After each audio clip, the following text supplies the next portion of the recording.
everyone. Thank you so much for joining us for today's post-day's play press conference. Featuring our batting coach Ashwell. I do just have a couple of questions from her, so I'll just roll those first before I open up to the floor. First up, Ash, Tristan approached his innings at slower tempo. How do you get a player that is naturally attacking to change his game in this way?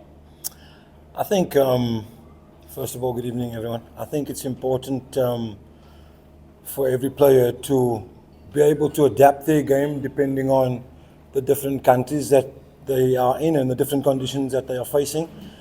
And then obviously adapt their skill set to what they're facing in the current conditions. Obviously, he came off a disappointing test in the first test match. But I think he showed great character. I think a little bit clearer in his game plan, a bit more clarity, understanding his scoring opportunities or his scoring strokes, and then obviously strong in defence. So credit to him. I think the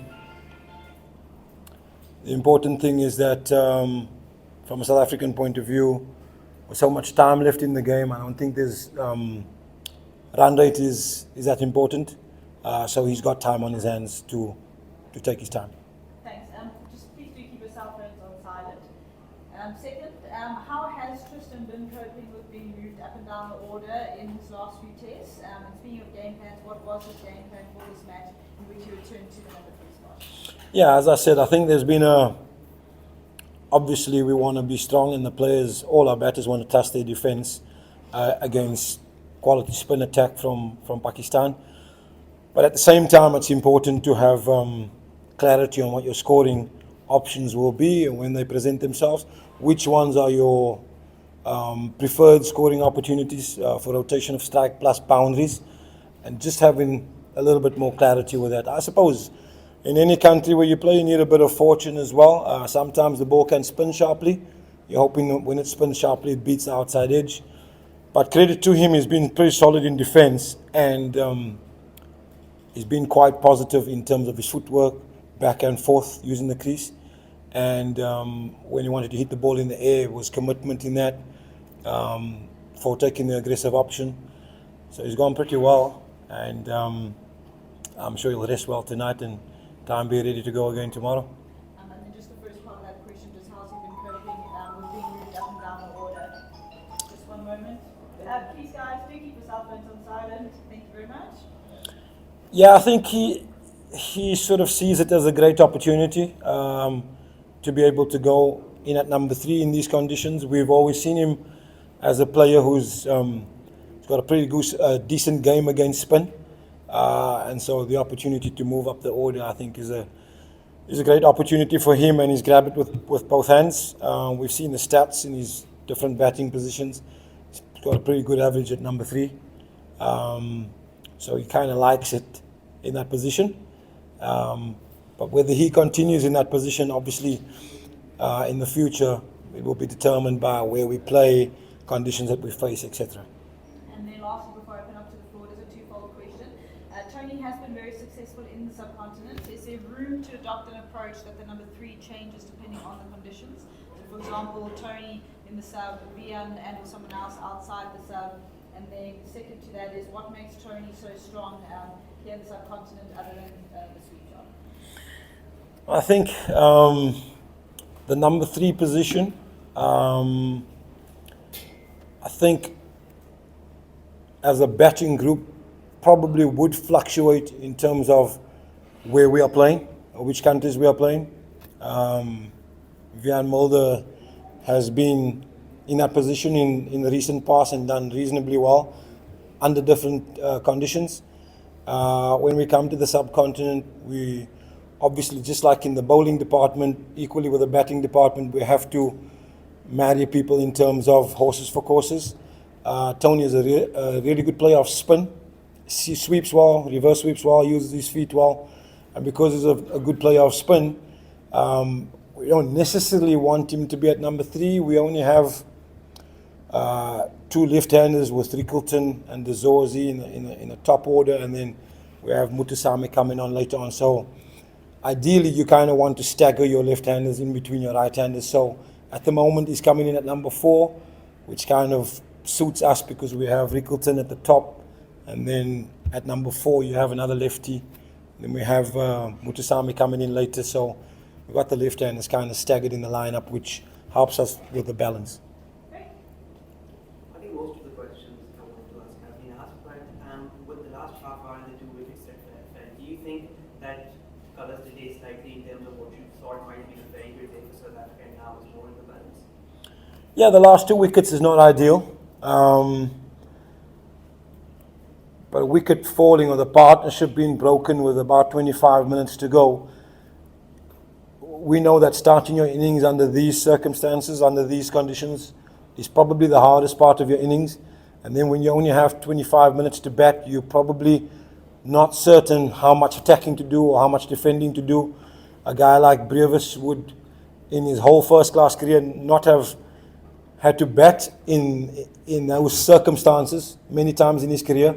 And then under these types of conditions, you know, it's quite a challenge. So it's not ideal that we lost the 2 wickets, but I'd still say a pretty good day for us.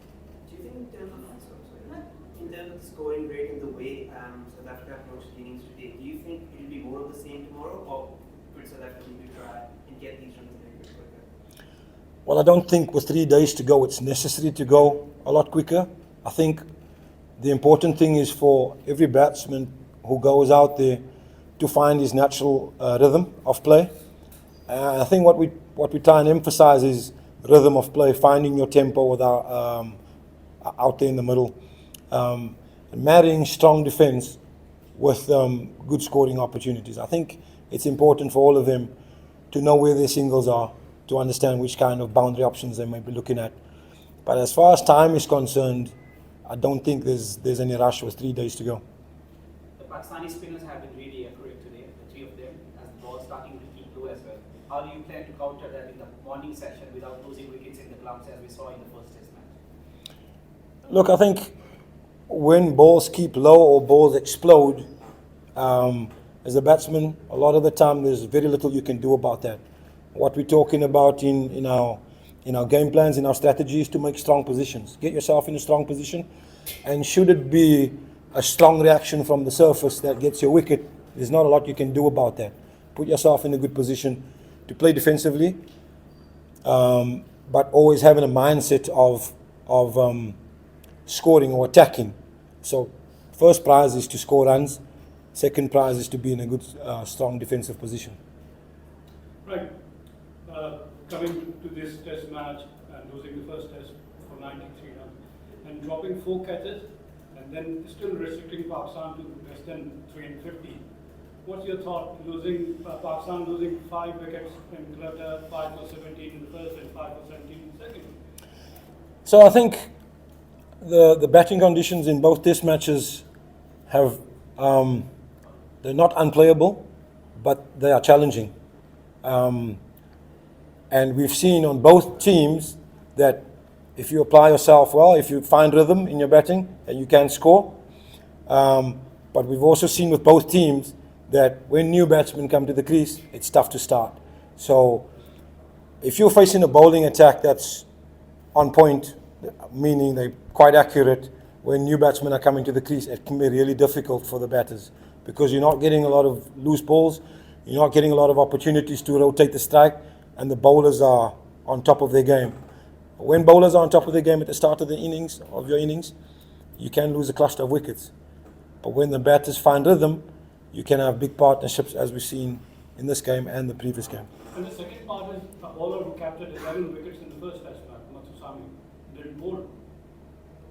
Yeah, look, I think obviously we had our first choice spinner available. He bowled 42 overs, took 7 wickets.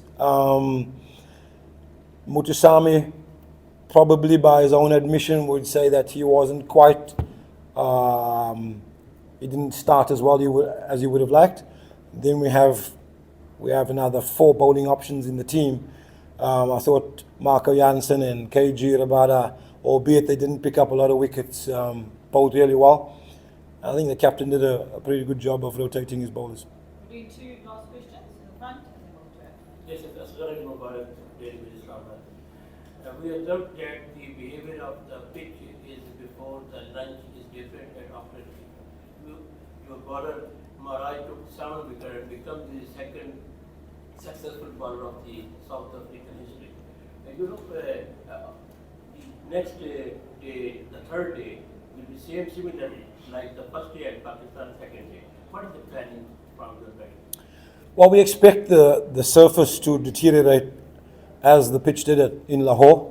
As the time goes on in the match, we're expecting it to start spinning more and more. So our first innings total obviously becomes very important. Losing the 2 wickets close to the end of play wasn't ideal, but I thought we batted really well. The guys applied themselves really well today.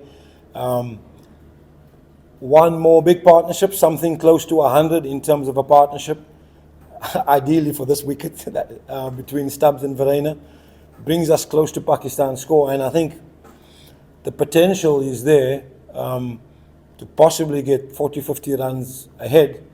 And I think it might not sound a lot, but under these circumstances, it could be a lot, 40, 50 runs. But that's a long way away. I think, as to your question, as the time goes on, the pitch will deteriorate more. For us, the most important session is the first session tomorrow morning, to negotiate that first before looking too far ahead. Last question. Coach, how difficult does your job get on a tour like this in terms of preparing your batters psychologically when you know that the pitches are going to be very supportive towards spinners?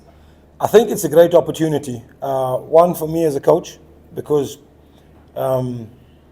we play a lot of matches in our country or other countries, England, Australia, New Zealand, that's similar to our conditions.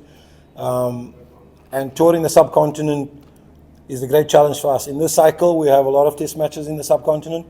But these players, we have to give them credit because there's a great appetite for learning, problem solving. When we say problem solving, these are not the types of conditions that we face all the time. And I think to be a successful test match player, you want to be able to conquer a variety of different conditions over your career. And I think if you're able to manage that over the course of your career, you can really distinguish yourself as a great test match player. And like I say, I've got to give credit to our guys that on a daily basis there's a great appetite for learning and for solving problems that are maybe different problems to what we face at home.